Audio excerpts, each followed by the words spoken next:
Vocês aqui. Boa noite, Elba. Bom, gente, o pessoal vai entrando aos poucos. Vamos dar sequência aqui hoje a mais uma live do INPD, do Instituto Nacional de Proteção de Dados. Eu estou aqui na qualidade de presidente do INPD. Estou aqui hoje com a Cíntia e o Leandro. Cíntia, diretora acadêmica do INPD, Leandro, vice-presidente, para falar um pouquinho com vocês hoje sobre plataformas e qual o papel da tecnologia na proteção de dados. A gente está fazendo essa live pelo meu perfil pessoal, mas o INPD tem uma página oficial aqui no Instagram também, INP Dados. Então, curtam a página do INPD também, porque a gente costuma fazer posts lá e provavelmente as próximas lives, o próximo bloco de lives vai ser através do perfil oficial. Então, quem não curtiu ainda, curtam lá a página do INPD aqui no Instagram, LinkedIn, Facebook também. Bom, gente, feita essa introdução, Luizão tá aqui também, feita essa introdução, Vivi tá aqui, deixa eu puxar já aqui a Cíntia, que é com quem a gente vai fazer a primeira conversa aqui.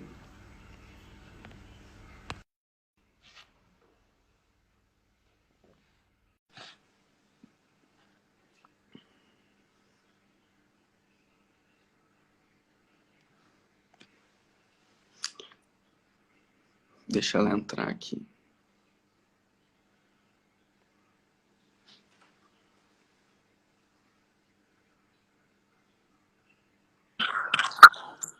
Cíntia? Oi, tudo bom? Tudo jóia? Tudo Maravilha. ótimo. Mila está aqui também. Bom, gente, então como eu falei, o tema da nossa live de hoje é sobre o papel da tecnologia na proteção de dados. A gente vai conversar sobre as plataformas, tirar algumas dúvidas também. Tem muita dúvida em relação a como as plataformas ajudam nesse compliance.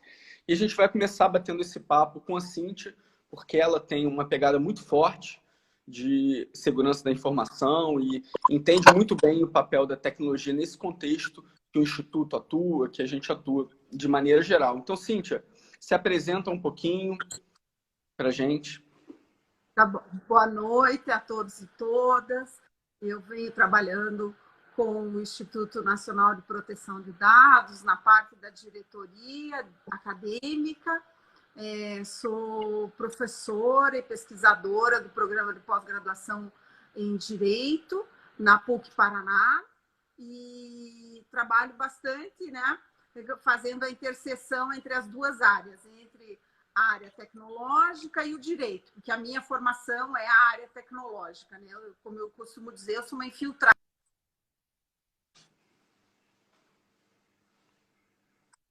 Que é o que a gente precisa, né? Justamente dessa interdisciplinariedade, né? Isso, é ótimo, né? Excelente. É uma conversa com duas áreas, assim, que inicialmente, né, muitas pessoas não costumavam ver, e agora, com a LGPD e a conversa vindo mais para a área de proteção de dados e segurança da informação, parece que os dois mundos, né, estão tendo que se encontrar e conversar, né? Como eu digo, os engravatados e os nerds estão sentando à mesma mesa, né? E isso é super benéfico, né? Então, aproveitando justamente esse gancho, Cíntia, fala um pouquinho da sua visão, justamente dessa simbiose que a gente tem hoje, né, na proteção de dados, entre o mundo jurídico e o mundo da tecnologia também. Tá. Eu costumo dizer, né, brinco aqui com as pessoas que a LGPD é uma lei, né, mas é uma lei de implementação tecnológica. Por quê? Porque quando você olha para dentro da legislação, né, para dentro da lei, você vê muitos aspectos de tecnologia, começando pela definição de tratamento de dados, né? Pela parte que fala de segurança, que fala de prevenção, né?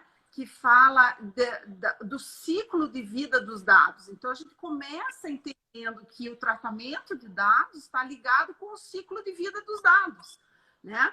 E a gente também precisa entender, inicialmente, a diferença entre dados e informação, que muitas pessoas fazem uma pequena confusão, acham que são sinônimos, né? E não são. Então, a proteção é de dados e a segurança da informação. Isso parece um paradoxo, né? Mas, na verdade, são dois elementos muito fortes que estão dentro da LGPD, como estão da GDPR, outras legislações também, né, regulamentos e normas, assim por diante, mas que fazem essa conexão com um entendimento de que os dados hoje são tratados, né?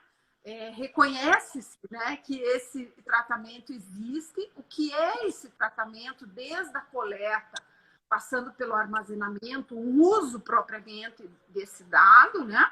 E depois um destino final, até que ou seja eliminado, ou seja bloqueado, ou seja anonimizado, a depender do uso, do destino, da permissão, do consentimento e assim por diante, né? E aí tem um conhecimento tecnológico forte por trás disso, né? Por exemplo, técnicas criptográficas, técnicas de anonimização. Então, para entender o que significa isso e como implementar, é fundamental essa visão tecnológica, né? Um conhecimento tecnológico maior. Então, é importante conhecer de lei, mas tem que entender o que a criptografia faz, como funciona, criptografia simétrica, assimétrica, o que são os hashes. Então, esse é um conhecimento necessário para quem quer atuar nessa área de proteção de dados, né? Porque a lei, ela fala também, na verdade, a gente entende tudo isso como prevenção, né? A geração de evidências, né? Ou seja, não adianta só eu fazer, eu preciso mostrar e armazenar para mim mesmo aquilo que eu fiz correto, né? Então, se eu fiz um tratamento dentro do consentimento, dentro do que está previsto pelo titular de dado, dentro daquilo que é meu interesse e adiante, todas as opções que estão lá, eu tenho que registrar para mim mesmo tudo isso. Então, eu tenho que estabelecer canais com o meu usuário, eu tenho que possibilitar saber o que eu fiz, quando eu fiz, como eu fiz, né? Então, coisas que, se você às vezes chega numa empresa, quando você vai atuar numa perícia, por exemplo, às vezes a empresa não tem esses registros todos. E a partir de agora é importante você manter esse registro. E para isso você vai precisar criptografar talvez o que você esteja realizando, ou anonimizar e ter certeza que realmente anonimizou, né? Não dá para fazer uma reversão nas suas técnicas, nos seus procedimentos e chegar nos dados originais ou identificar aquela pessoa, né? Então, a gente sabe do CEP, por exemplo, que é um exemplo clássico, né? Quem já foi estudar um pouquinho já viu que o CEP, apesar de não ser um dado pessoal ali, que te identifica univocamente, diretamente, você consegue, com algumas perguntas na tua base de dados, identificar aos teus usuários, né? E chegar, às vezes, especificamente numa única pessoa.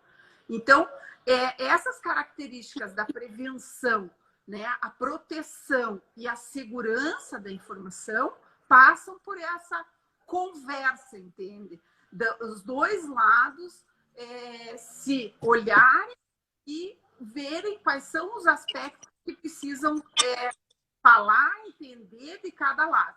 E a segurança da informação, ela trabalha no sentido de prover todo esse conjunto de mecanismos, estruturas e assim por diante, para que você possa manter não só o dado, mas por isso é segurança da informação, porque a informação ela está num nível maior, né? E a informação é que dá a base para o teu negócio, para a tua empresa funcionar, para o setor público, né? E assim por diante. Então, você precisa garantir a qualidade daquela informação baseada em dados, porque a informação sempre provém dos dados, né? Então, para quem nunca estudou isso, fica aí um autor que é dentro, que ele faz essa explicação do que é dado, informação e conhecimento, ou seja, tem uma evolução de tratamento, né, de processamento de dados para que você possa evoluir. Então, essa união entre você poder trabalhar com todos esses mecanismos e prover ao seu negócio essa segurança da informação é muito importante, porque você não está só protegendo o dado em si, mas você está olhando para toda a estrutura, todo o negócio, temas, processos, procedimentos e o negócio. Então, isso que é bacana, né?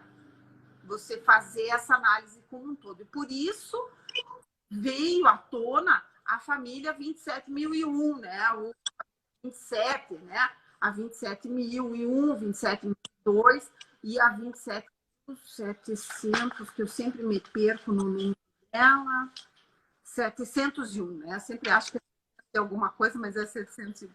Então, por quê? Porque é esse conjunto de normas, e são normas ISO, né? Então, são padrões estabelecidos, ditam aí o que é que você pode fazer e dão dicas de como fazer, né? Então, você falou em criptografia, em geral, hash, né? Muita gente fala de criptografia, usa assinatura digital, né? Mas não sabe para que serve o hash, né?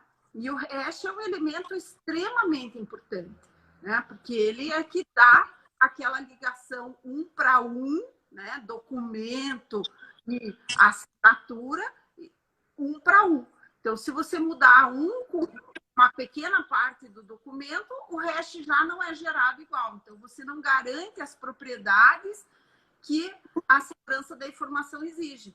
Confiabilidade, disponibilidade, não repúdio, né?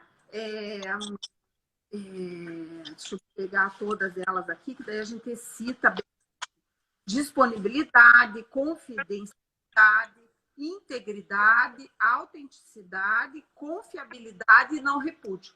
Então, a gente precisa manter essas 6, e a segurança da informação está baseada nessas 6 propriedades.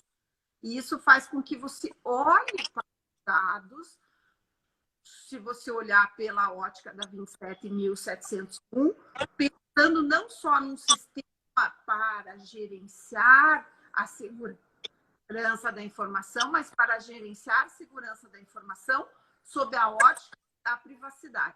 E por isso, tudo isso está ligado com o Privacy by Design ou default, do que você queira trabalhar. Mas todos os elementos tecnológicos se conectam, né?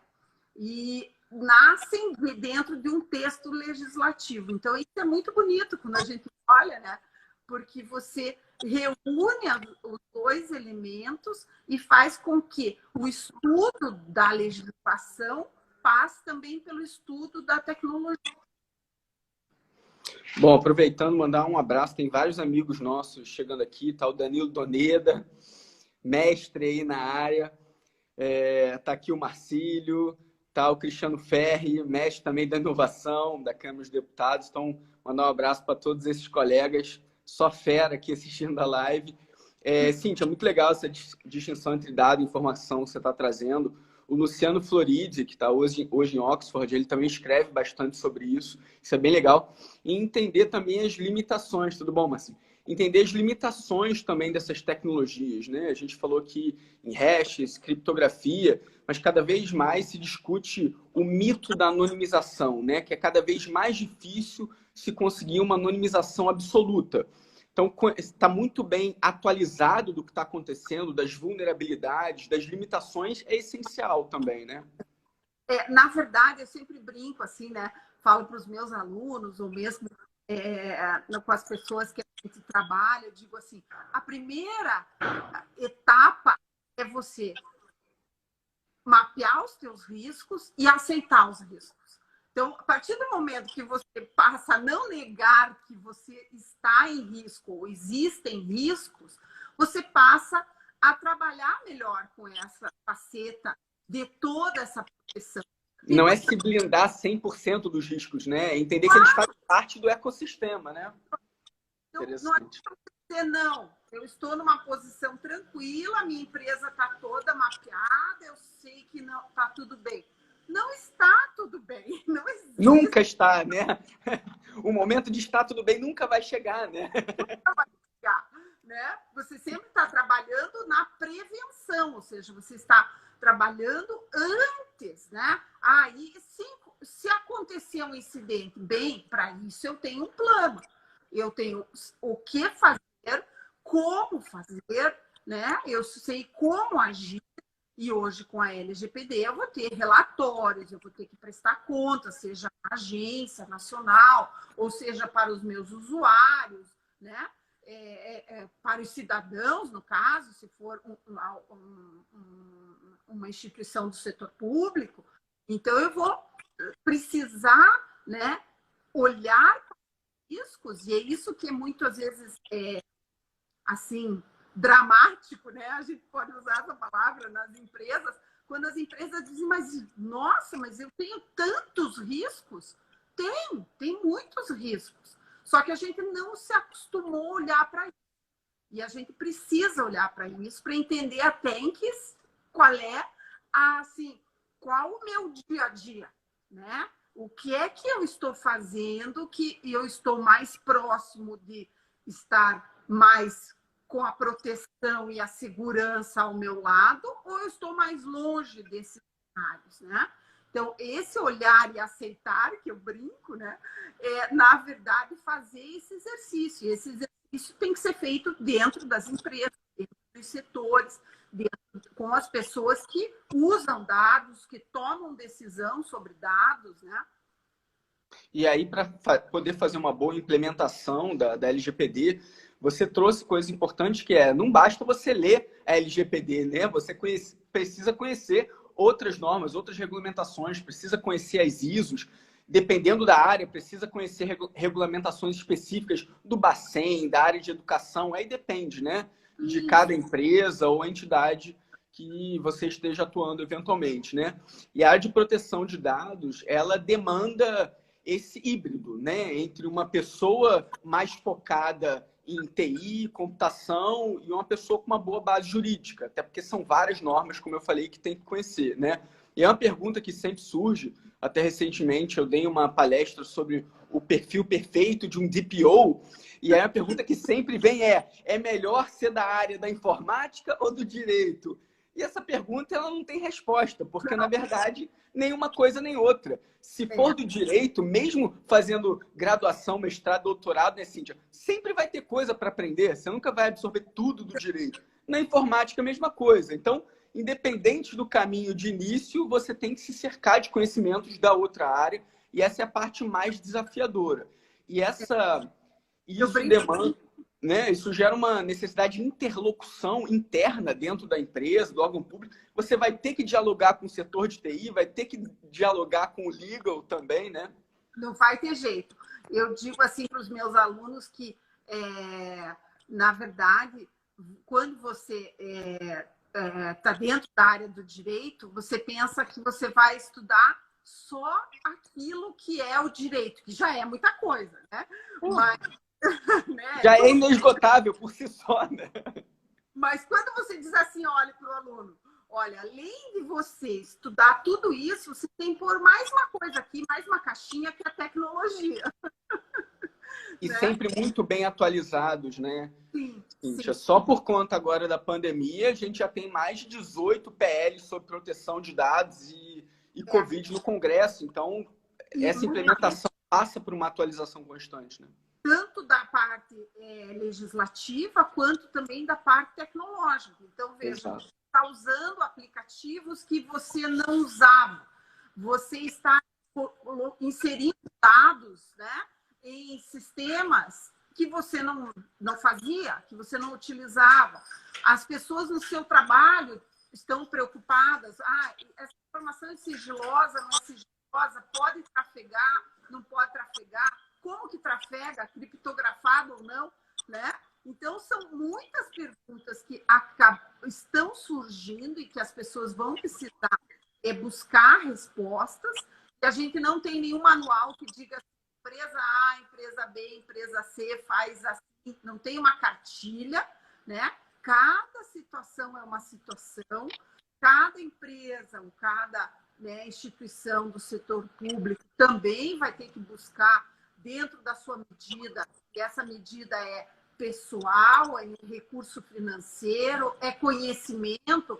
quanto que eu já me conheço, né? Quanto que eu conheço da minha empresa, quanto que eu já investi no passado em segurança da informação ou não. Coisas foram se fazendo sem uma preocupação de uma planificação, de um traçado de metas, de entender o que eu preciso monitorar, como eu monitoro, né? Na última live também, as pessoas que estiveram presentes falaram muito disso, da cibersegurança, ou seja, um pendrive que você copie uma informação ou que você mande um arquivo para uma nuvem que seja sigiloso. Então, tudo isso são questões hoje que nós temos que nos preocupar. E as pessoas não têm ideia, né, das vulnerabilidades, não conhecem. Então, na última live, até o Nicolas mostrou os aparatos que ele tem, porque às vezes as pessoas escutam, mas não é bom conectar em Wi-Fi pública, mas está tão distante, nunca acha que o dano vai acontecer com elas. Aí vai, né, um white hacker e mostra, olha, com esse aparelhinho aqui, que é super fácil clonar o sinal, né? E quando você entra, pega tudo. O Marcílio da Privacy Academy está comentando aqui. Muito importante, ponto levantado por Cíntia. Em relação aos riscos, tem visto muita gente observando, entregando os clientes, apenas riscos jurídicos e não tecnológicos, né? Técnicos também. E a parte de riscos tecnológicos, normalmente, como você falou, né, das pessoas aqui, o pessoal de TI, né, que a vida inteira diz, olha, a gente precisa se preocupar com A, com B, a gente precisa de um sistema de segurança mais para proteger isso, vamos criptografar, vamos se preocupar com blindar o banco de dados, né? E às vezes a empresa vai tomando decisões e vai deixando isso de lado. Então agora eu encontro muitas empresas nas quais o pessoal de TI diz assim, até que enfim agora vão nos ouvir. Exato. E aí, Cíntia, você falou muito bem da importância da segurança, tecnologia nesse cenário. E hoje tem uma discussão imensa sobre o papel das plataformas, né? A gente vai conversar com o Leandro já, que está aqui ouvindo a gente, mas queria te ouvir primeiro. Assim, quem precisa de plataformas? Quem precisa de dashboards? Sim. Como eu falei, não tem cartilha, né? Era tão bom. Eu digo, é que nem filho, vem sem manual, né? Então, você vai ter que aprender na prática, vai ter que fazer, né? O famoso saber fazendo, né? Não tem jeito. Então, e tendo consciência dos seus riscos, vulnerabilidades também, né? Porque pode variar muito. Claro, você vai mapear isso, então existem, né? Como fazer isso? Você tem mecanismos para fazer. Você pode usar algumas plataformas, o Leandro vai comentar sobre isso, para te ajudar a fazer, né? Mas a minha empresa é pequena, eu não tenho tanta coleta de dados, o meu processamento é reduzido.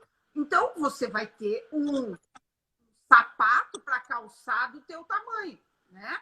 Então, essa busca das soluções, elas são individualizadas. Por isso é tão difícil, né, você dar assim, usa a plataforma A, B e C genericamente. É muito difícil. Você tem que conhecer da empresa. Né? E as pessoas que estão lá é que conhecem sua empresa, né? Que sabem do dia a dia.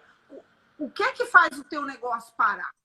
Né? O que é que faz realmente você ter um problema com a imagem da tua empresa se você tiver um vazamento de dados? O que é que vai acontecer? Então, essas perguntas que estão surgindo é que estão fazendo as pessoas dizerem, puxa, acho que nessa tal LGPD eu preciso dar uma olhada nela. Perfeito. Maravilha, Cíntia. Então, vou pegar esse gancho aqui para passar a bola para o nosso outro convidado hoje, que é o Leandro. Pessoal, sigam a página do INPD aqui no Instagram, que está como INP Dados. Sigam a Cíntia também, nossa diretora acadêmica. E eu vou agora, Cíntia, pedir licença para poder puxar o Leandro aqui para a nossa live, tá bom? Tá bom. Muito obrigada, boa noite. Fico à disposição para auxiliar, né, quem estiver aí na live com dúvidas, perguntas, pode ser no próprio Instagram ou nas redes ou via e-mail da universidade mesmo. O pessoal já está com medo de entrar nessa área, Cíntia.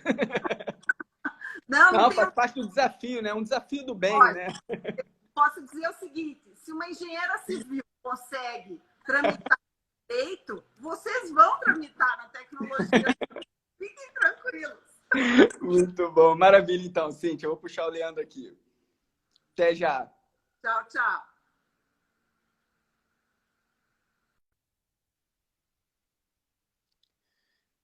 Vamos lá, pessoal. Puxar o Leandro aqui.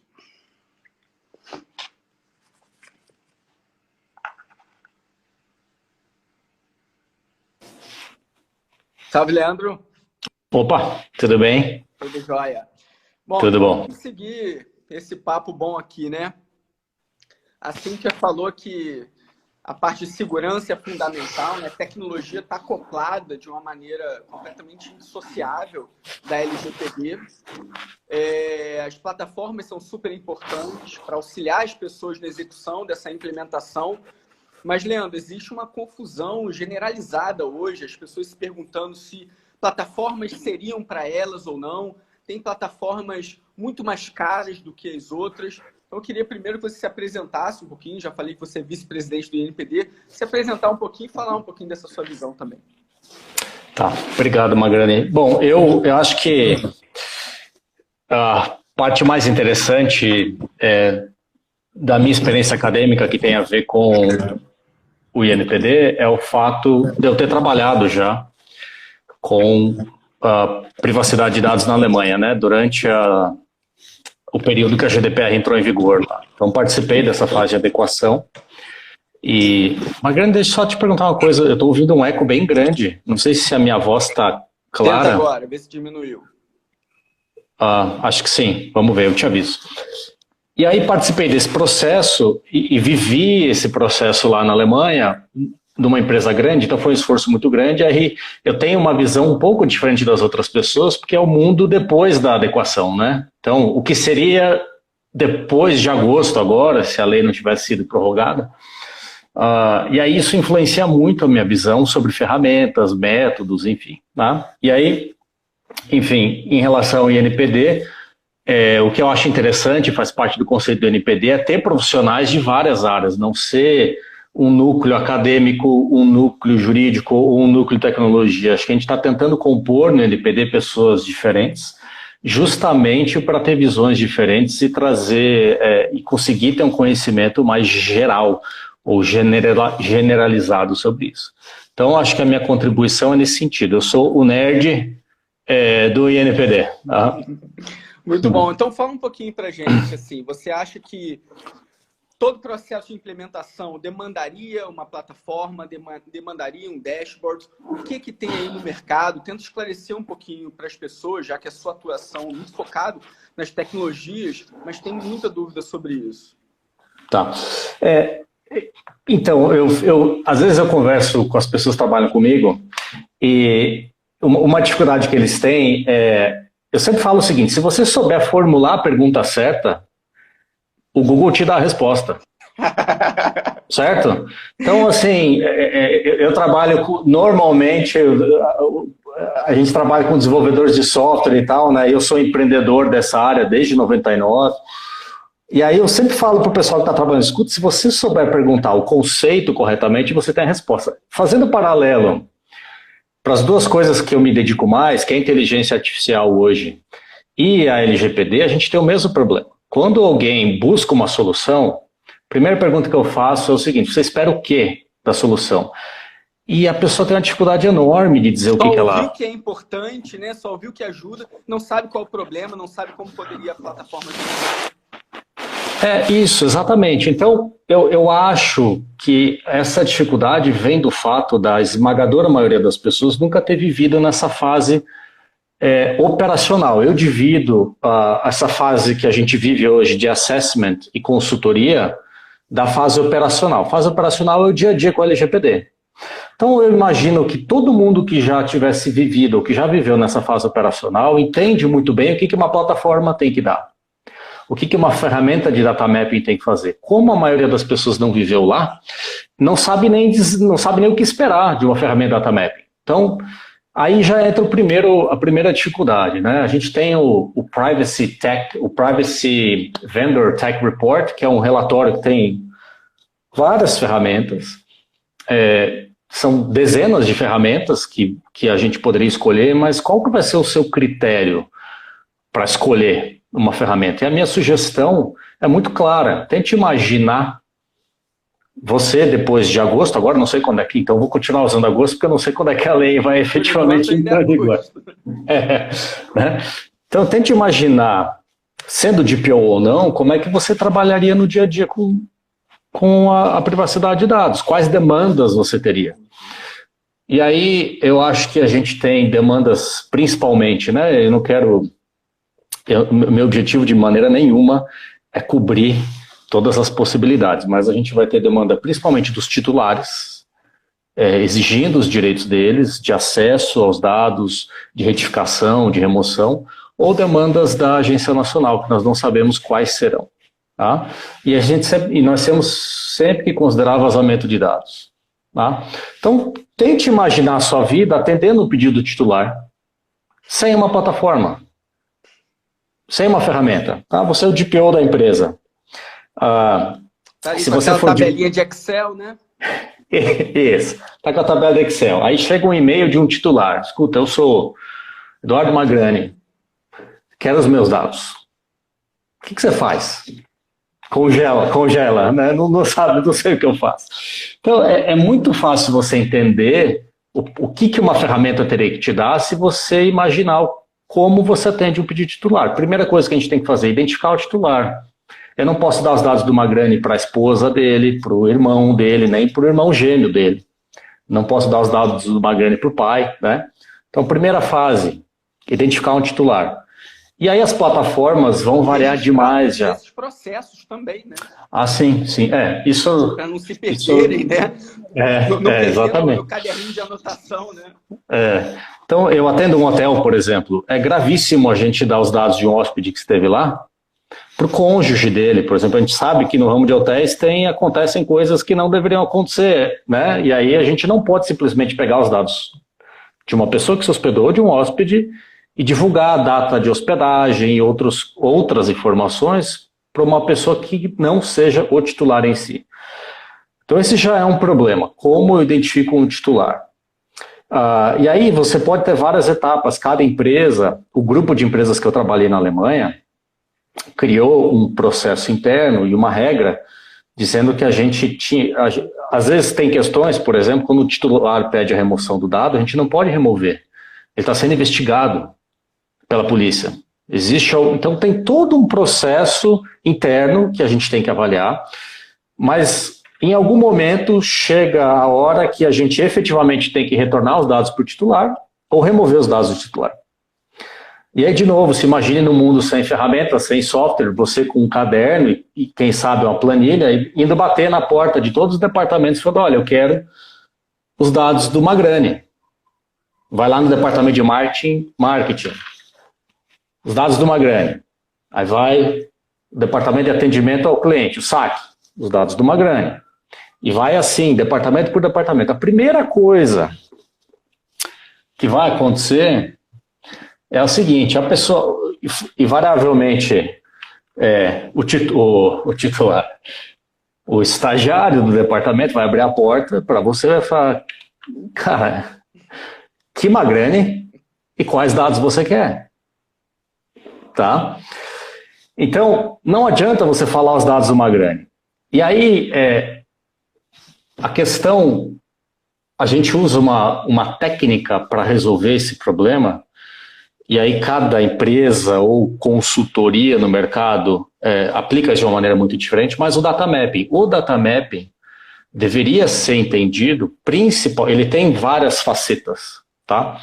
Mas uma das facetas muito importantes do data mapping é você, nesta fase operacional, conseguir atender esses pedidos com eficiência. Primeiro para as pessoas entenderem o que tem, né? Exatamente. Então, é o primeiro problema, né? Inclusive, a gente achando que não. Aqui a gente não trata nenhum dado pessoal, não. Aí a gente tem que convencer a pessoa, né? São os terraplanistas da privacidade da... Não, é um trabalho de awareness ainda, né? De entender. A Cíntia mesmo está falando da diferença entre dado e informação. As pessoas estão entendendo o que é um dado pessoal, entendendo o que passa na mão ali, né? Dentro de uma entidade. Isso. E aí, você chega para o responsável, porque é o seguinte, as organizações são divididas em departamentos diferentes.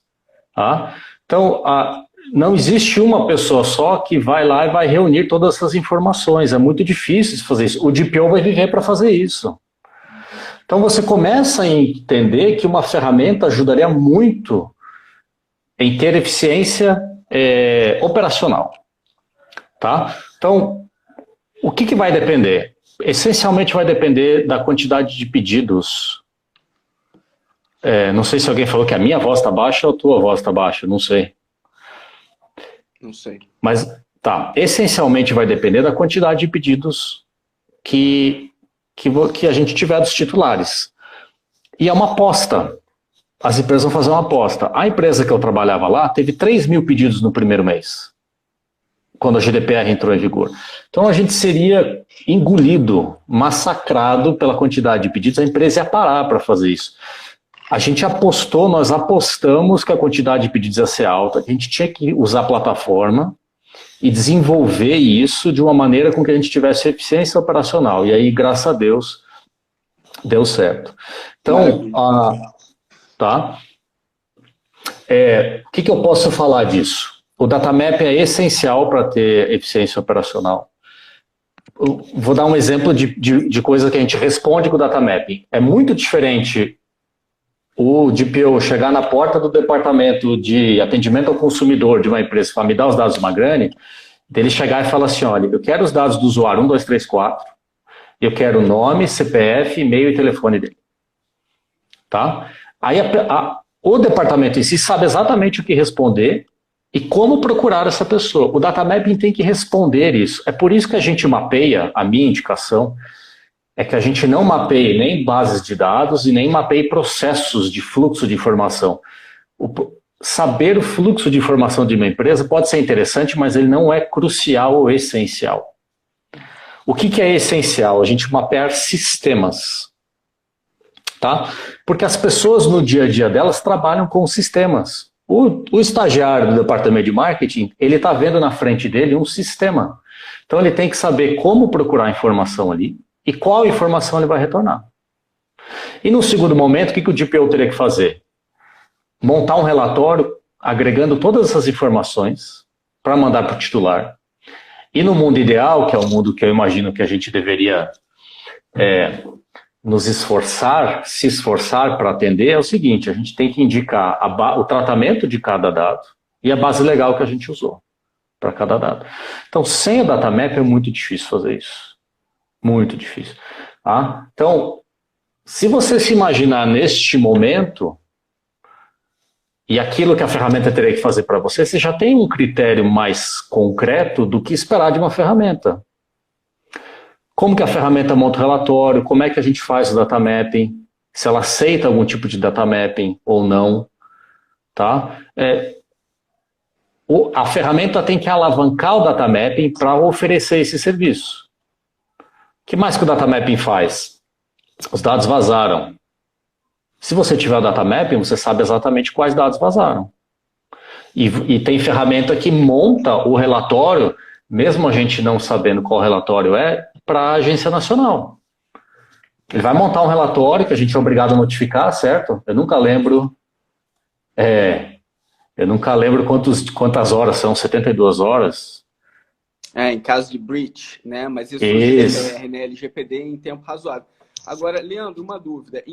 Em termos de sofisticação das plataformas, né? Já que muitas têm funcionamento diferente, algumas tentaram fazer uma adaptação direta do GDPR, né, para o contexto brasileiro. Algumas funcionam bem, outras funcionam mal, porque a nossa LGPD tem umas questões de interpretação, outra tem gargalos também que deveriam ser regulados pela ANPD, que ainda não está estruturada. Mas em termos de sofisticação, quais são as diferenças que você percebe? Tem plataformas que são extremamente sofisticadas para empresas grandes e são bem caras também. E aí é até difícil de fazer a contratação da plataforma, porque ela oferece muitas opções. Então tem... É difícil mexer, que você diz? É difícil de você... aplicações ali dentro, né, que a pessoa pode ficar meio perdida, né? Isso, é difícil de você entender como que a plataforma se integra no teu ecossistema de TI, se tem integração via API ou não tem, isso é tudo feito manualmente, né? Então, eu trabalho com plataforma hoje e a gente tem 5 maneiras de integrar a plataforma à empresa, ao cenário da organização. E aí tem empresas que vão oferecer isso de uma maneira diferente. Tem outras plataformas que elas são extremamente simples, tá? E elas não vão realmente te ajudar a ter eficiência operacional. Então você vai ter muito trabalho manual. Então o que eu diria? Se você souber o que você espera de uma plataforma, se você souber fazer a pergunta para o Google vai te responder. Se a gente souber o que nós queremos de uma plataforma, a gente quer conseguir, no nosso dia a dia, atender os direitos dos titulares de remoção e de acesso de uma maneira simples. Aliás, quero fazer um comentário. Remover dados é muito mais difícil do que retorná-los, tá? E aí, esse é um problema que as plataformas hoje não resolvem. E entender se deveria remover ou não, porque pode ser uma questão complexa, né? Se deveria remover ou não.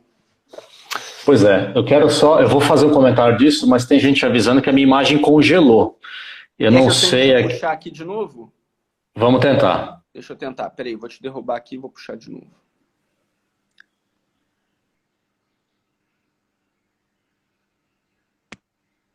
Deixa eu tentar aqui, pessoal.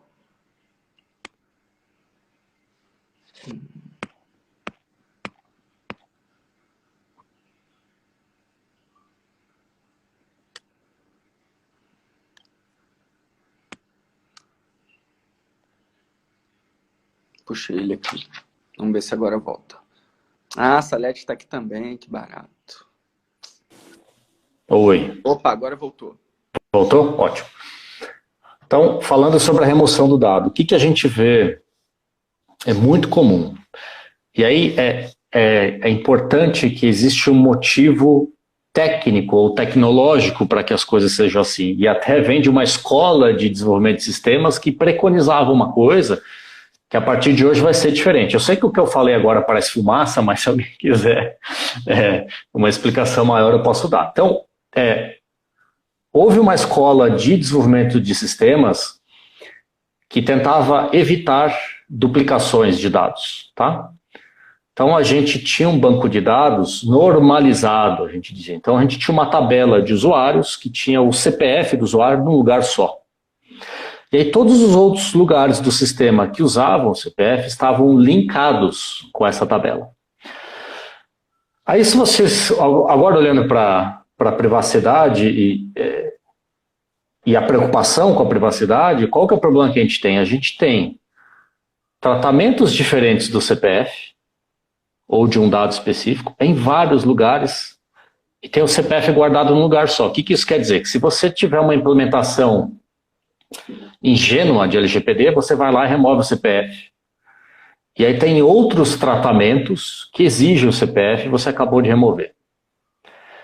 Então, qual que é o problema? A gente tem o mesmo dado com mais de um tratamento, cada tratamento exige uma base legal diferente. Então, quando a gente for remover, a regra de ouro é a seguinte: a gente só pode remover um dado se ele não tiver mais nenhuma base legal ativa para todos os tratamentos que a gente tem. E é muito fácil de falar isso, né? Fica super difícil de saber se isso é verdadeiro ou não. Então, se a gente considerar consentimento, as plataformas mais maduras, de maneira geral, a gente consegue saber se eu tenho consentimento ativo para um determinado tratamento, para um determinado titular. Mas as outras bases legais, não. Eu não sei se um contrato expirou ou não expirou. Eu não sei se a lei que exigia que eu mantivesse esse dado ainda é válida ou não é. Então as plataformas, não conheço plataforma que vai te ajudar e falar assim, ó, você pode com certeza remover o dado. É uma questão que eu acho que está para ser resolvida, tá? Então o consentimento, por um lado, ele tem gente que diz que ele é frágil ou é ruim, e por outro lado ele é ótimo, porque o consentimento, as plataformas sabem que você não tem mais o consentimento, e portanto, se essa fosse a única base legal, você poderia remover dado, entendeu? Então, é até às vezes uma decisão estratégica da gente pedir o consentimento para um dado, porque ele vai facilitar a remoção lá na frente, tá? Então, por que eu sei disso? Porque eu já vivi. Pouquíssima gente falando sobre isso, né? Muita gente criticando consentimento e ninguém pensando na parte tecnológica também, né? Exatamente, exatamente. Então, eu vejo que isso é uma questão única e exclusivamente da experiência de quem já viveu nesse momento operacional e aí teve essas dificuldades, né? Saber se eu removo o dado ou não. Tá? Então, o que as plataformas deveriam fazer? Né? Elas deveriam ter o data mapping, uma possibilidade de você colocar o data mapping na ferramenta. E aí que vou fazer um comentário antes de falar da minha ideia anterior. O data mapping ele é muito importante. E se você considerar todas as funções que o data mapping tem, é muito difícil de uma ferramenta conseguir fazer o data mapping para você. É muito difícil. As ferramentas vão te ajudar a identificar onde que você tem dados pessoais, mas elas não vão te dizer quais tratamentos você tem para aquele dado, elas não vão te dizer qual que é a base legal de cada um. Elas podem fazer os 20%, 30% iniciais do data mapping, mas o data mapping é essencialmente uma etapa analítica nossa. A gente tem que, com critério e olhar crítico, entender qual que é a função do data mapping lá na frente. Como é que eu vou gerar um relatório com esses dados? Como é que eu vou fazer um relatório de breach, como você falou, os dados vazaram, tá? Como é que eu vou apagar os dados quando um titular pedir? Então, não existe solução mágica por data mapping. Tá? É importante a gente ter o olho nessa fase operacional. A ferramenta tem que te dar suporte para isso, tá? E aí tem uma série de outras coisas que são acessórias, tá? Tem ferramentas que vão te avisar cada vez que um cookie que você grava no browser do usuário, e aí eu compartilhei um pouquinho antes na live uma apresentação que eu tenho de conceitos básicos de TI, tá? Justamente explico que pro advogado não ser mais enganado pelo nerd. A necessidade. Exatamente, né? Então explica lá o que é um cookie, enfim. Tá? Então, e aí tem muitas coisas que as pessoas só vão perceber valor no dia a dia, quando estiver trabalhando com isso. Tá? Então, mudou a política de privacidade. A rigor, a gente teria que mudar a política, mostrar essa política nova de privacidade para todos os usuários do sistema. Então, tem ferramentas que fazem isso. Você vai lá, muda a política, ela entende que a política mudou, sabe qual usuário, qual titular viu qual versão da política e mostra isso sozinho para os titulares de novo. E aí, como você chamou atenção bem no começo da conversa, tudo isso fica gravado, né? Tem uma trilha de auditoria que é importante, porque muito daquilo que a gente está falando quando está falando de LGPD é a capacidade de demonstrar que você tomou alguma ação que poderia ter tomado. Tá? Então, eu mostrei para o titular deu o consentimento, está aqui. Tá? E aí tem uma vantagem quando você usa um terceiro, porque o terceiro ele não tem conflito de interesse. Tá? Então, se a tua equipe de TI que grava o consentimento é uma coisa, se o consentimento é gravado por uma outra empresa, ela, a rigor, seria isenta, né? Não teria um conflito de interesse e não mascararia esses dados. Tá? Então, tem esses aspectos que não são tão claros numa primeira análise. Tá? O que é muito difícil? Não, pode falar. Pode falar. Não, o que eu acho que tem são coisas muito difíceis hoje.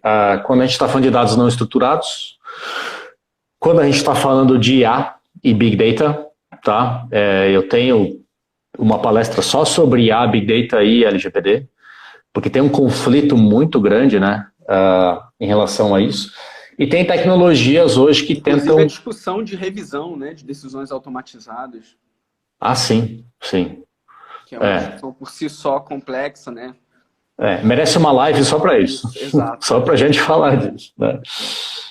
Mas, enfim, acho que no geral, aquilo que eu experimentei, vivenciei usando plataformas, na época que a GDPR entrou em vigor, não tinham plataformas tão maduras, a gente resolveu construir uma plataforma lá. E aí foi bem difícil, que a gente não sabia o que esperar, né? Então essa plataforma amadureceu muito e hoje a empresa atende a milhares de pedidos de titulares usando essa plataforma. Então, uma empresa pequena talvez não consiga uma plataforma dessa. E aí tem que atender os direitos dos titulares com uma plataforma mais simples. É possível, tem plataformas mais simples e elas vão deixar... É sempre um trade-off, né? Isso eu falo, toda palestra que eu falo, é sempre um cobertor curto. Você vai puxar para cima, o pé vai ficar descoberto. Sempre você vai ter cada escolha implica necessariamente uma renúncia. Então, não existe plataforma... A pessoa que está pedindo a plataforma internamente, por exemplo, o DPO, se eventualmente a empresa não pode pagar 1 milhão de licenças para uma plataforma, ele vai ter que conseguir justificar por que é importante ou saber, de repente, endereçar uma outra plataforma mais barata, mas comunicando o que não oferece, né? Porque isso tem que ser falado também, sobretudo. Onde vai estar descoberto, já que é um trade-off, né? Ok, não dá para contratar de 500 mil, mas tem essa, mas vai faltar isso. Então, a gente está chegando já no teto da nossa live, de 60 minutos, mas a última pergunta que eu ia fazer vai nessa linha do que você estava comentando. Algumas plataformas chegaram muito rápido no mercado, tentando fazer uma adaptação das plataformas que já atuavam aqui na Europa com o GDPR, mas tem uma série de gargalos que ainda vão ser preenchidos, já tem algumas diferenças, mas qual que é o grau de satisfação que você percebe hoje das pessoas que já compraram algumas, já estão tentando implementar? Elas têm gostado, têm adotado ou não? Isso ainda está muito incipiente, ainda desagrada muito? A minha exposição, de maneira geral, eu não acho que ela é significativa para falar, olha, o mercado aceita ou não aceita. Eu conversei com muitas pessoas que estão buscando plataformas, tentando usar plataformas, e... Já perceberam a necessidade, né? Isso, elas esperam um mundo completamente integrado, que elas não precisem meter a mão na massa para fazer nada. Uma solução mágica. Isso. E isso vai demorar um pouco para existir pelo seguinte, nenhuma empresa trabalha sozinha no mercado. Tá? Então, por isso que eu entendo que a LGPD faz a distinção entre operador e controlador. São papéis diferentes. Tá? E aí, se a gente pensar só no consentimento, por exemplo, quando o controlador, quando um titular consentir ou revogar para o controlador, isso tem que ser cascateado para todos os operadores. É como se fosse uma cascata mesmo. Você tem que ir avisando, este cara tem consentimento, esse cara não tem mais o consentimento. Como que a gente faz isso? Como é que isso funcionaria? Ou todo mundo usa uma ferramenta só, em toda a cadeia, que não acontece com software nenhum no mundo, né? Talvez todo mundo hoje usa a rede TCP/IP, mas tinha uma época que tinha a rede Novell, e né? Ou os softwares vão falar entre si, eles não falam entre si ainda. Então, um dos objetivos do NPD, por exemplo, é entender essas necessidades e propor esses padrões de mercado. Esses padrões de mercado têm que emergir. Então, enquanto esses padrões de mercado não emergirem, o trabalho vai ficar na mão do DPO ou da empresa. A empresa vai ter trabalho a mais. À medida que a nossa indústria ela é imatura, todas as ferramentas são imaturas ainda. À medida que a gente tiver mais maturidade no mercado, esses padrões de mercado vão aparecer, porque apareceram em outros mercados. Apareceram na indústria bancária, apareceram na indústria hoteleira. Hoje o ecossistema hoteleiro tem um monte de empresas e elas conversam entre si. Tá? Outra coisa que eu acho que é interessante a gente conversar, eu não sei quanto tempo a gente tem, mas eu vou falar rapidamente. Tá. É que se coloque no lugar de um DPO que atende 5, 6 empresas, ou 10, ou 30, como é que ele vai trabalhar com 20, 30 ferramentas diferentes, que cada um... Tá? Então, existe um lugar para essas plataformas que conversam entre si, justamente porque ninguém quer perder 6 horas de um dia de 8 horas trabalhando só com a privacidade, né? O problema é que a gente não tem essa maturidade do mercado ainda, mas a gente vai caminhar para lá. Eu acho que o NPD tem um papel fundamental nisso. Sensacional, maravilha. Gente, chegamos no limite aqui da nossa live de hoje. Então, agradecer ao Leandro e à Cíntia por essas duas conversas maravilhosas. Agradeço a todo mundo que escutou essa nossa live. Curtam as páginas do INPD. A gente sempre coloca essas lives também nessas redes. E a gente segue com vocês na próxima live também, falando sobre governança com a Tílio, a Estela Aranha. Espero ver vocês lá também. Tá bom, pessoal? O pessoal quer mais uma live, a gente marca um dia e continua a conversa aí. Tá, tô vendo nos comentários ali. É muito bom. Então tá bom, gente. Obrigado. Obrigado, Cíntia. Até mais. Pessoal. Valeu. Um abraço.